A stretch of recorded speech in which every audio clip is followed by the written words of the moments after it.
Welcome. Hang on, We're not live yet. Hold on. I gotta go live. Live in 3, 2, 1. Welcome everybody to Spiritual Matters Thursday. I am your host, Dr. Monikah Ogando, and I have a quote for you. We are talking today about tooting your own horn and celebrating yourself. So the quote says, I decided that the most subversive revolutionary thing I could ever do was to show up for my life and not be ashamed. That's by Anne Lamott. Welcome to Thursdays.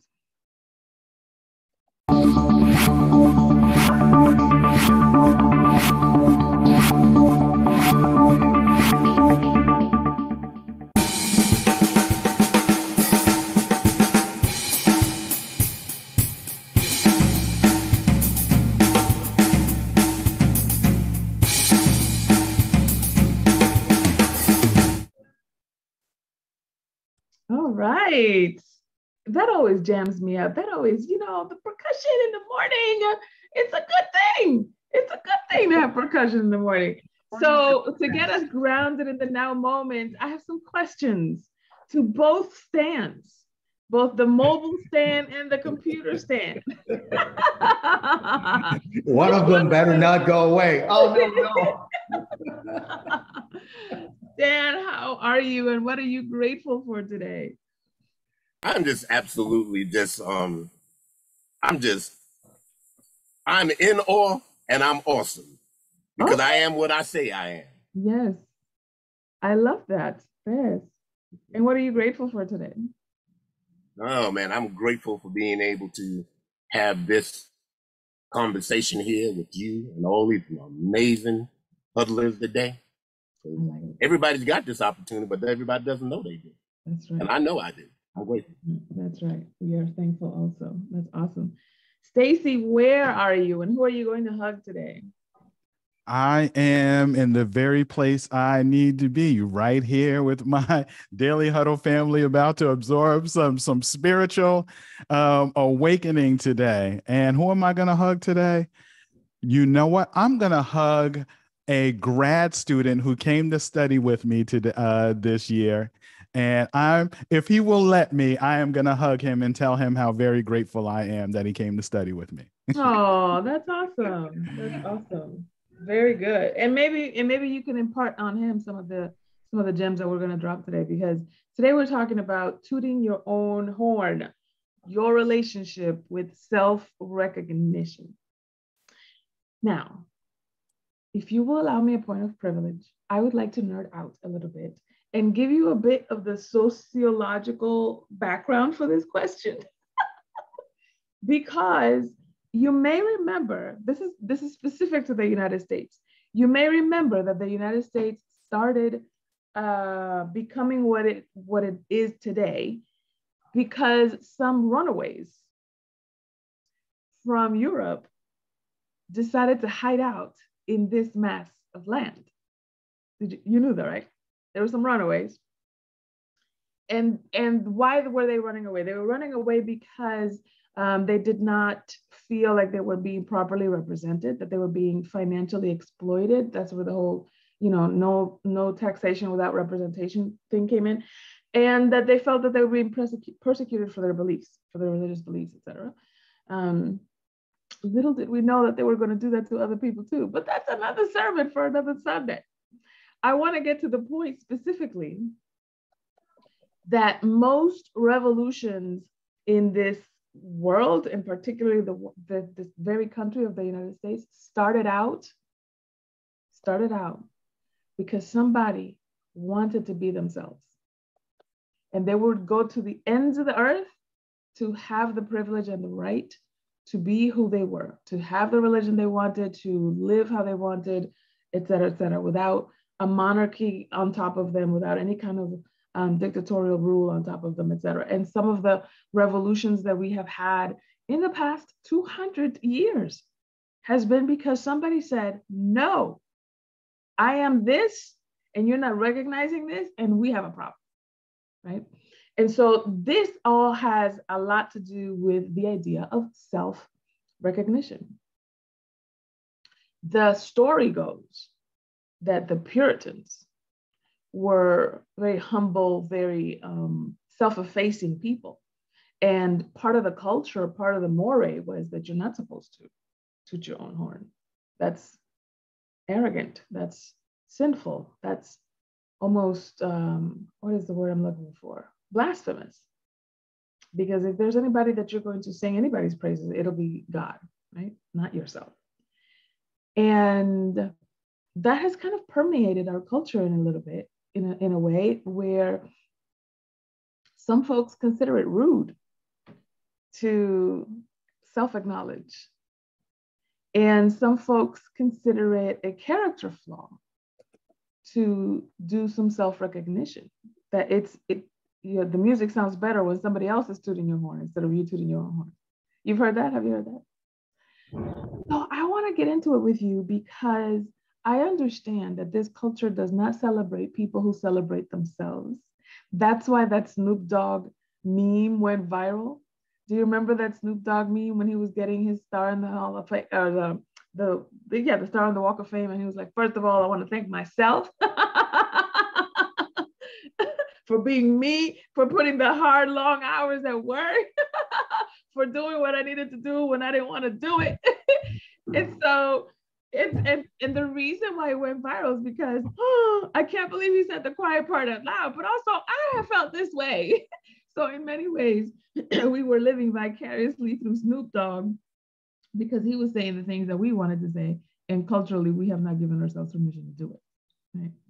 So here is what tooting your own horn is not. Let's clarify what it is by comparing it or contrasting it to what it is not. Tooting your horn doesn't mean shutting down somebody else's horn. You don't have to stand tall by standing on somebody else's neck.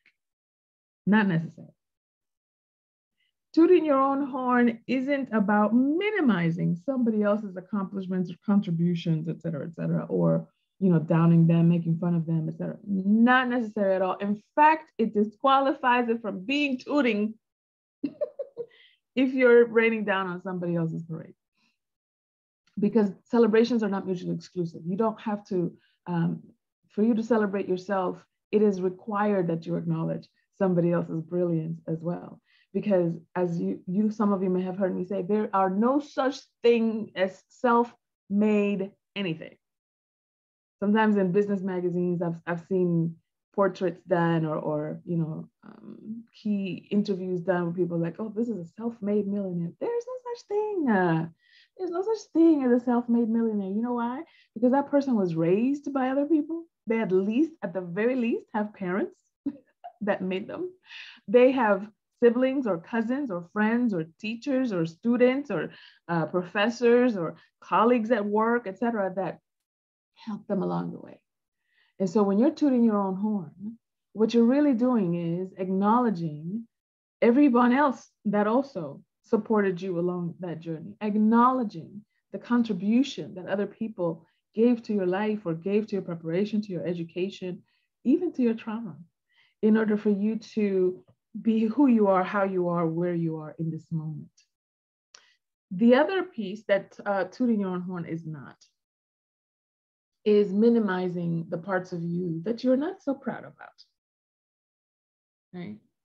It's not that. It's not, I'm only going to focus on the positive. We have this, people call it toxic positivity, where it's like you just focus on the positive and you're not focused on the stuff that doesn't work, the negative stuff. And it's not that either, because it requires a certain level of humility. It requires a certain level of truth telling and of recognition in order for it to land honest. Otherwise, it does sound like bragging if you're ignoring stuff or shoving things under the rug. I call it, when I teach sales to my business clients, I call it the M&M method of anticipating and dissolving objections. And what do I mean by that? If you ever saw the movie The 8 Mile with Eminem, he was like a battle rapper, and he's white, and he lives in a trailer, and he's got all these things going up against him that people could clown him for, that people can make fun of him for. So when he gets up there on stage to do his battle rap, the first thing he does is mention all the crap that's wrong with his life. that you could possibly use against him, weaponize against him, to make fun of him, to humiliate him, to drive him off the stage, et cetera, et cetera. He mentions it first and he goes raw with it. Like, he insults himself with it. So by the time that the next battle rapper goes up to say something about you, you ain't got nothing. I've said it all. I've acknowledged it all. And so tooting your own horn does not shy away from looking at the stuff that doesn't work. It acknowledges it too. That's what makes your triumphs and your the things that work about you, that's what makes that so sweet, because it didn't occur in a vacuum. It occurred in spite of character flaws. It occurred in spite of tragedy, in spite of trauma, in fact, sometimes it's sitting on it. Sometimes the people that are the most sweetest and compassionate and most understanding with other people have been the ones that have been the most hated. It is because they've been judged that they can suspend judgment. It's because they've been hated that they don't have a hateful bone in their body. They know what it's like to receive it, so they don't want to get this shit out. So I want to give you some kind of like tools or examples of what it looks like to toot your own horn, to celebrate yourself, to, in the words of Anne Lamott, to show up for your life and not be ashamed. Okay, does that sound like fun? So like, I don't know if I'm signing up for this. Okay, so listen. I was just telling Sorrel this morning that there are some days that you just wake up with a song in your heart, right? This happened to me this morning. And then I went on to describe it. And as I was describing it, I was getting even more and more into it. I woke up with the song, I Surrender All, on my heart. But the way it was occurring for me when I was humming it is that it was very slow and very soulful and very like triumphant, and you know, like you're relishing it. You know, sometimes when you eat something really, really delicious and you eat it slowly because you want to savor every morsel, like that. It was just happening very slow and delicious like that. And the way that as I was describing it to Sorrel, I got more and more in love with my own experience, even though it was happening in my head. He had no idea what was happening, except what I was sharing, right? And that's one of the ways that you can acknowledge yourself. To be honest and descriptive and specific about your own experience. A lot of times we dismiss our own experience by saying, oh, you know, you wouldn't understand, or you had to be there, or et cetera, et cetera. But what if you could translate what you're experiencing such that somebody else could feel it? Such that if Sorrel were to describe what it was like for Monikah to wake up with a song in her heart, what song it was and how it felt, he has the words for it now. Right, Sorrel? Yeah, because I described it. Yes. So this is one of the ways in which you can acknowledge yourself and toot your own horn, is to be specific and descriptive about your own experience, because you lived it and the story deserves to be told. That's the first one. The second way that you can acknowledge yourself and toot your own horn is, you know, I'm always telling you to check your assumptions. I'm always telling you to test and confront your assumptions. So how about if, as a test, we operate our lives and our circumstances and we navigate our world as though life is happening for you instead of to you? What if you operate from the place that everything that happens in your life is happening to benefit you? And if it doesn't look like it's benefiting you on the surface, it's because you don't know enough yet. It's because you don't know enough yet. The game's not over. If you haven't won, the game's not over, because that is how the game is over, that you win. Now, that's not truth with like a capital cosmic T. I'm just saying, take that as an assumption, take that as a position, and see how it fits, how it looks on you. Because when I operate from the position of everything works out in my favor, or everything happens for me instead of to me, now I'm looking for the magic. I'm like, oh, I wonder why these bags are delayed. I wonder what tragedy did I avoid by having to sit here longer waiting for these bags instead of being out there in Atlanta traffic. I wonder why I couldn't get my reservation for dinner in that restaurant. I had to go to that one. Who was over there that I wasn't supposed to see? Or I had to, you know, get an encounter with, et cetera, right?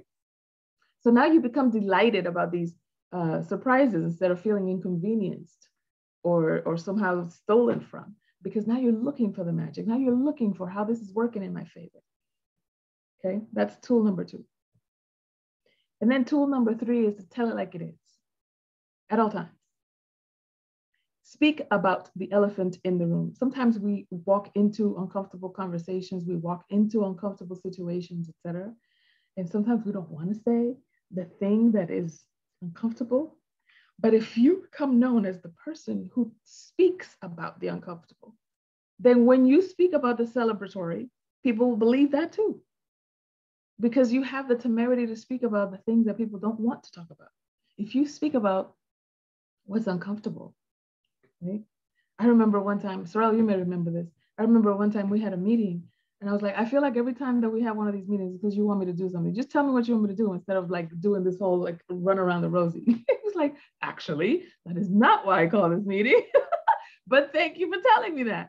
Because now we know that it's like, oh, wow, I get to work on creating connection and creating intimacy such that this person doesn't feel like every time I call it's a transaction, right? And sometimes those things are hard to say, but it's even harder to live them without saying them. So do yourself a favor and do the relationship a favor and share your experience. Be truthful about the pink elephant in the room so that everybody can carry that doggone pink elephant along with them. It's less heavy when we all carry it. So I want to open up the floor so that we can discuss this and we can kind of like roll up our sleeves together and talk about what do you think what do you like about this idea of tooting your own horn? And what do you think might stand in the way? What do you think like, that sounds good, Monica, but I'm still not gonna do it. That sounds a little rude. That sounds a little counterculture. Maybe I'll write it in my journal, but I won't actually say it publicly. So let's talk about it. What you got? I got something, Monica. I love the idea about speaking about the pink elephant in the room. Mm-hmm. The thing that was right there for me is that at first, the way you're creating it is that tooting my own horn is actually an opportunity to toot the horn of humanity. Mm-hmm. It's in my language, in my speaking, I get to make myself and others comfortable about being just a plain old human being. Yeah. And then what I'm discovering is that, oh my God, the pink elephant in the room isn't really there. Mm-hmm. It's my perception and my experience. It's my stuff. Yeah. And I get to say my stuff out loud. Mm-hmm. And, if it was a pink elephant for somebody else, great. But more than likely, it's not. And in the end, I have the opportunity to acknowledge an aspect of humanity over here that gives others the permission to do the same and creates the kind of cement and glue that holds relationships together for a long, long time. Mm-hmm. I know I can always go to Stacy and go, anything goes. Mm-hmm. Stacy's not going to judge it. Better yet, he's going to put an old school spin on it, and it's going to be fun. And we'll have a musical Tourette moment out of it. I'm loving this conversation. Thank you, Monica. Thank you. That was awesome. Yeah. Else? There's something to acknowledge. Yes. Today's conversation is global. Somebody's in the middle of the ocean, several time zones away, listening and participating today. Welcome home, Ronald.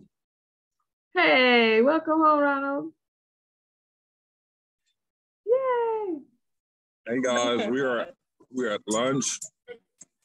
We just toured Genoa, Italy. Nice. We just walk around, so we just get back and we're on the boat and having lunch now. Wow. And talking about relationship, we are building up. we are building up our relationship one day at a time. That's fantastic. I celebrate you both. And thank you for being here. This is amazing. You're in the middle of a cruise. Like, and I did try to get in last night.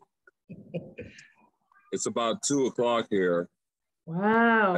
I did try to get in last night, but it was too late. I mean, the internet connection was really bad. We were in the middle of the sea. Mm-hmm. Mm-hmm. Yeah. Well, thank you so much for being here. We appreciate you both. Was it a big turnout? It's always a big turnout when you show Monikah. All right.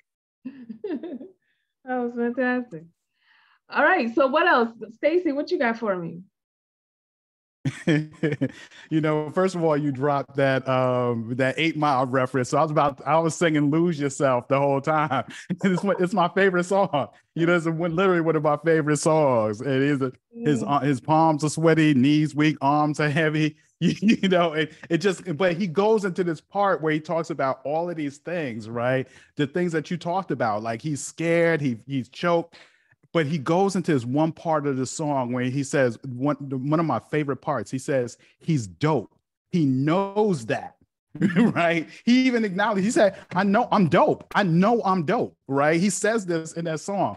And I love that, right? You know, I'm thinking about, you know, those of us who might have a Christian belief system, right? And we grew up reading the Bible or grew up in that atmosphere. We may have gotten this a lot where we're not supposed to toot our own horn, but it's hard for me to look at being made in the image and likeness of God, right? And then God sat back on the seventh day and was like, yo, I'm dope. Like I'm a rest because what I made is so ill. I gotta chill and look at what I made, right? And that's us. Now, if you want to take it deeper than that, I like to take it deeper than that, and that'd be the first people made on the planet. You know what I mean? That spawned every other people on the planet. So there's something very powerful about acknowledging acknowledging ourselves and tooting our own horn. And of course, there are levels to all of these things, right? But I think it's very powerful to know where you truly are in this world, know whether you dope and know whether you whack. Like if you whack, acknowledge that you whack, step your game up, check yourself before you wreck yourself, right? However, if you are dope, it's important to know that because the people who want to take advantage of you will take advantage of your dopeness. They will. The media, our government, they tell us who we are, right? And the images that they give us are not the best or the most wonderful of ourselves, right? So it's important for us to toot our own horn, to give us the images, give us back the words, the affirmations that are important for us to have, that propel us into the futures that we are trying to create. We are who we say we are, right? We say that every day. We are who we say we are. Yo, I say I'm made in the image and likeness. I'm made in the image and likeness of God, and I'm dope. And I know that. I love it. All right. I love it. Something that you said that sparked a memory, a musical, of course. Who's surprised? A musical memory. And then I thought about this idea of like, I was having a conversation with a friend of mine. This was some time ago, and I was in my like self-pity time. Maybe anybody can relate. It's the opposite of tooting your own horn. It's the opposite. It's like everything I did was wrong. Everything. I'm just a waste of space in the universe, right? And I remember my friend saying, "Okay, hold on. Let me understand something.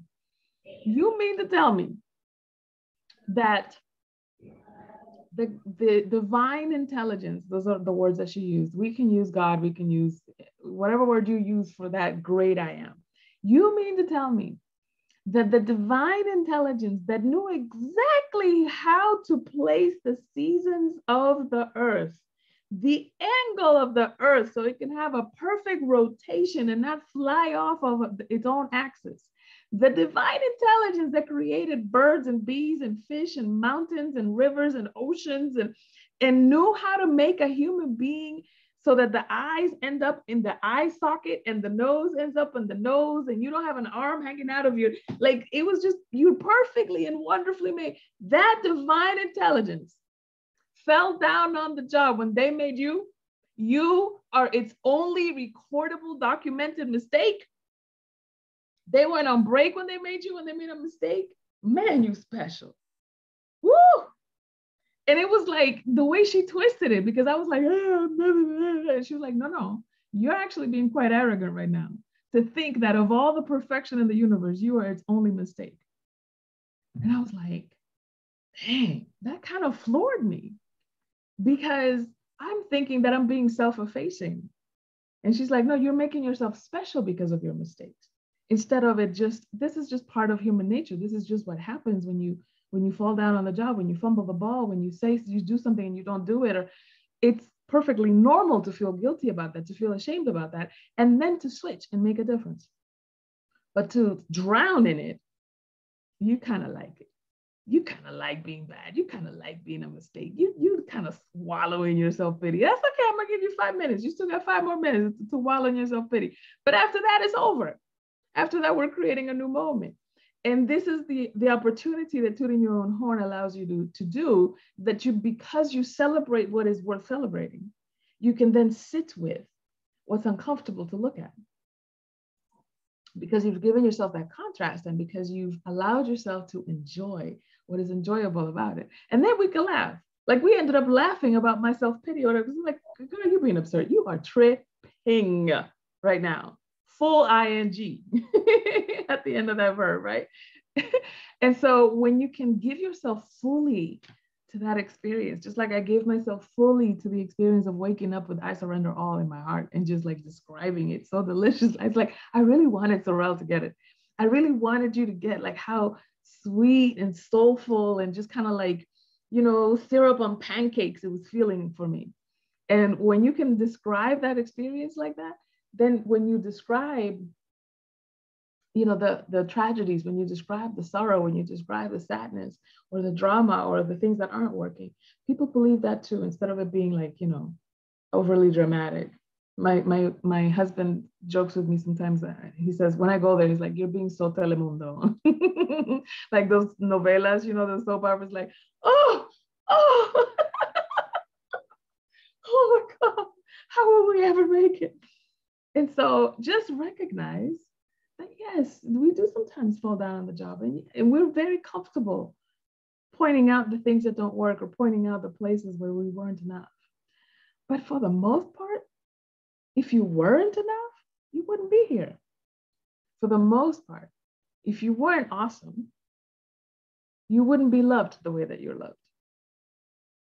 And you wouldn't have the people around you that you have around you. This is why that second tool is so important, to operate from the assumption that everything in life is happening for you instead of to you. Because when you operate from that assumption, even the people that seemingly, ostensibly mean you harm are there to build you up, are there to grow you, are there to elevate you. Maybe even unbeknownst to them. It's not their business. Nobody's business. Your ripple effect is none of your business.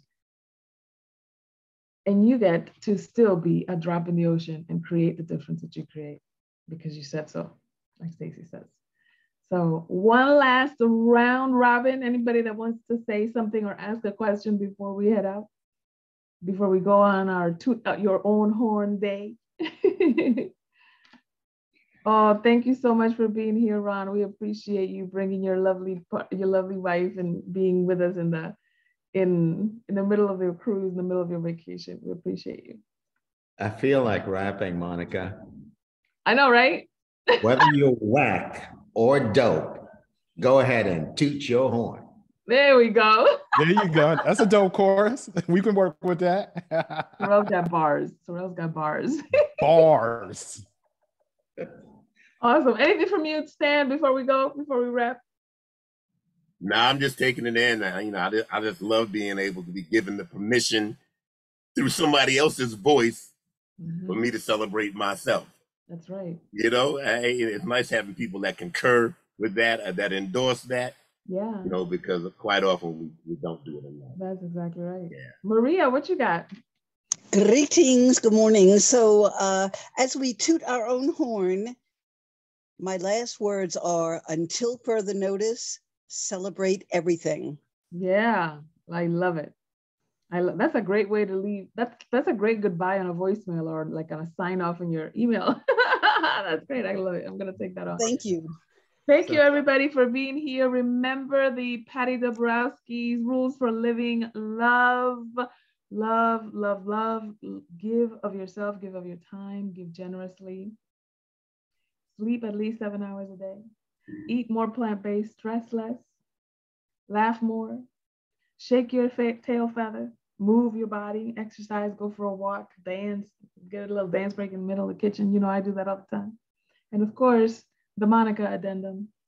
Check your assumptions.